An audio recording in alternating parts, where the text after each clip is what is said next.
the 28 is manageable for me if you're lifting it for single reps. Right. The other thing that they got wrong is they thought Rizal was training for multiple reps, diba? But in the 19th century, singles were king. Meaning singles kasi Yeah. the goal was maximal strength. Not to do double na ganun. Not to do double or not to pump. Yeah. The last thing they would do is yung modern bodybuilding technique of pumping your biceps. That was unheard of in the 19th century. So it was single lifts, single acts of strength.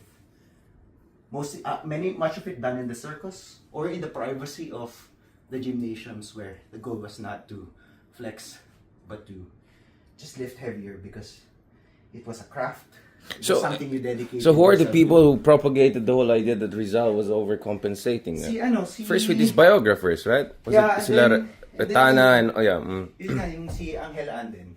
Right. Si Angel Anden, sabi ni Ambeth, di ba? Ambeth found it. I'll just show you I'll read to you the quote ni Angel Anden. Sige lang, I'm just gonna get a sense Nahanap of... ni Ambeth, di ba? So, Jeez, this is heavy. sabi ni Angel Anden na napagod ka na. No, I'm just kidding. If people have to hear me, like I'm not a small guy, so if I'm gonna give you, Angel Anden, it was not an ordinary 5-pounder such that anyone would use it for limbering up. It was an enormous weight, almost a foot long and as thick as a young boy's head at the knobs. From my almost 4 decades of experience in the field of weights, I knew that whoever used those heavy dumbbells was either a very big man or a small man trying to compensate for his vertical deficiency. I mean, grabe naman, like, I don't lift that because I'm trying to compensate for vertical deficiency.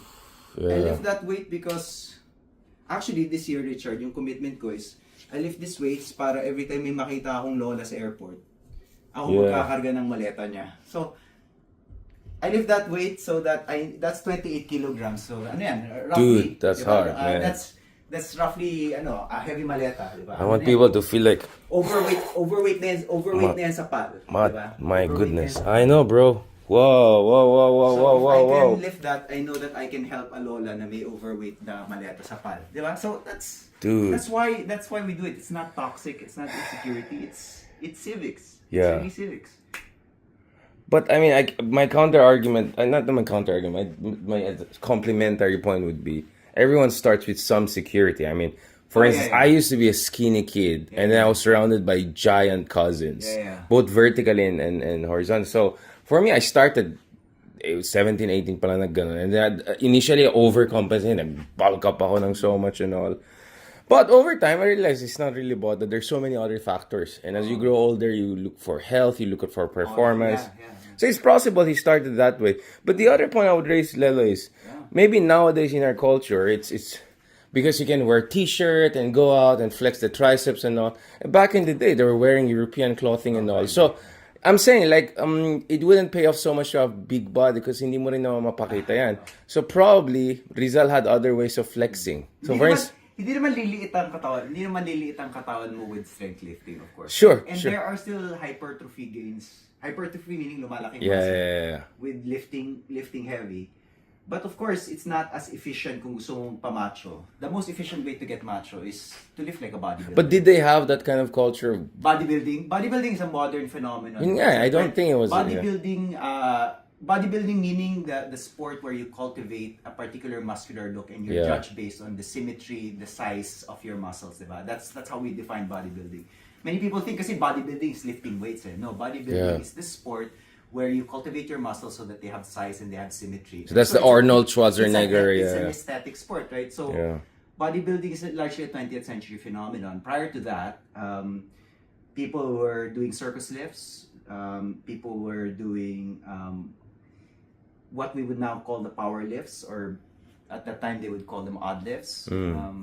And they were doing a lot of military exercises, like or exercises used for wrestling. So one exercise I particularly like, it's called the Turkish get-up because the origins come from the Ottoman Empire, but it also got used for wrestlers. So the Turkish get-up is, I like to think of it as, or the company that I train with, Strong First, they call it loaded yoga because it's a kind of intentional movement with strength. Right. Oof, that's hard, man. So, I like the kettlebell lifts kasi historian ako eh, diba? And Exactly. there's history to this particular lift.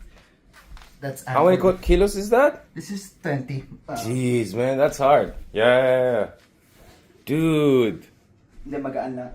When you train, you need to. Yeah, and legend had it that in the, I think sa Turkish army ba to na parang Turkish strongmen would say until you could do a Turkish get-up with your body weight, huwag mo kong kausapin. Yeah. And you know, you haven't earned your right. you haven't earned your right. Now, I'm very far from doing a Turkish get-up with my body weight. That would mean doing a 70 kg. That's crazy, like man. Adding 50 more kg. So. That's insane. Your own body weight. Yeah. Concentrate in one hand. That's an insane level of strength. I wonder if they had a lot of therapists back in the day. Magbuhat ng konti.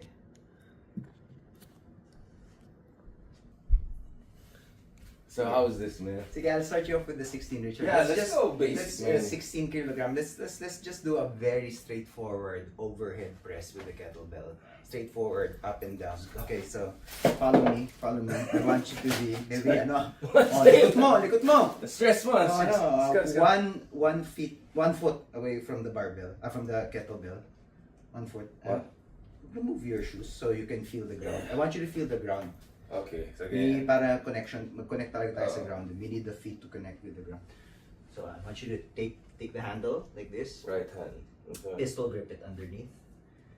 Swing it backward and then get it up to this rack position. Okay. Yan. Oh, So I want your wrists straight. Is this straight? Yan, ganyan.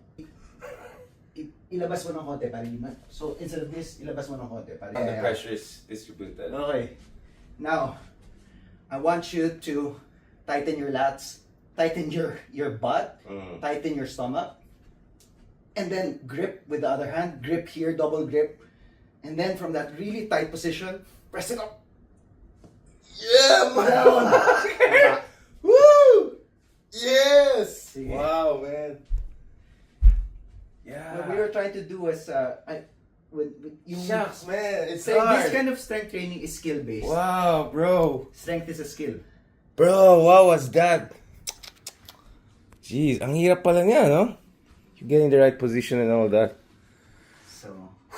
So if you misfire, medyo injury prone yan, hindi kaya? Man, like I'll show you how to. Kung nag-epal ka, nag-feeling ka. You can misfire safely actually. This is a weight I can't do. Yeah. This is Just to give you an idea. This is how you would misfire. Jeez. Man. Tigil lang. Yeah. Stop it. Yeah. That's how you misfire. Let's rewind a bit. So how did you start with this whole thing? Huh? How did you get like into this thing? So back in Manila pa? Oh. And then you push it to the next level here? Oh, nakikinig lang ako ng podcast and I discovered a lot about the kettlebell. And I found this company called Strong First. Kasi history of kettlebells in the United States is it was brought to the US by Soviet a former Spetsnaz trainer named Pavel Tsatsouline. Yeah. So he brought a lot of yung Spetsnaz methodology sa US. Hinaluan na rin ng other stuff Right. like Japanese karate, and then he developed this system called hardstyle kettlebell lifting. Right. And I just saw a lot of it on YouTube. Ganyan, so natuwa ako. I tried to learn it myself, and then I couldn't until I found actually, at this point sa Pilipinas, at any given point, 3 o 2 lang ang certified trainer under Strong First sa Pilipinas. So I sought the most senior one, si Coach Mark Limbaga, and he became my mentor. So You were doing a kind of a Soviet style, and sabi ko familiar sa akin from the wrestlers I see. Yeah. You had a kind of Turkish, Persian wrestling, pag ganyan na ganon. I see that with wrestlers and all. So si Coach Mark became my coach, and I got so into it that Coach Mark finally said, you're ready to become an instructor yourself. So last month I took my instructor certification. So yeah, I saw that. I congratulated. So, yeah, man. Yun. So pero ano yan, dahil yan sa very small community namin sa Pilipinas, Strong First Pilipinas. Check us out. At any given point, 3, 5 lang kami, 4, ganyan. Malaki na yung 5. Subscribe to the channel. Malaki na yung 5. Malaki na yung 5. So, Strong First Philippines, konti lang yan. But, and then there's may YouTube, may Instagram yun called Girya Collective. Right. Girya is the Russian word for strongman, which was also a kettlebell lifter. So Girya and strongman. Can you do the Russian style yung lateral na ganyan? Yung mahirap ba yan? Yung bench press. I'm not trained to do the bench presses. So si Coach Mark Mark Limbaga, or check out Girya Collective. Uy, na-conscious siya. Hindi, ako kasi immediately that was a signature Russian move to me. Like, when I saw you doing like that. Pangit yung akin Pagkagawa. Pag delikado, ayoko i-demonstrate. Even with the small one. I only want to demonstrate safe techniques. Even the small one. I'm not licensed to Demo. I'm not licensed to teach that technique. These people. See? You have to be a professional These about are it, bro. kulto to mga to. They're so conscious about getting it right. I'm just kidding, bro. No, it's like in martial art. If you can't get the right kick, para ma-embarrass mo lang sarili mo. Hindi, tsaka professional duty mo to show people the right thing.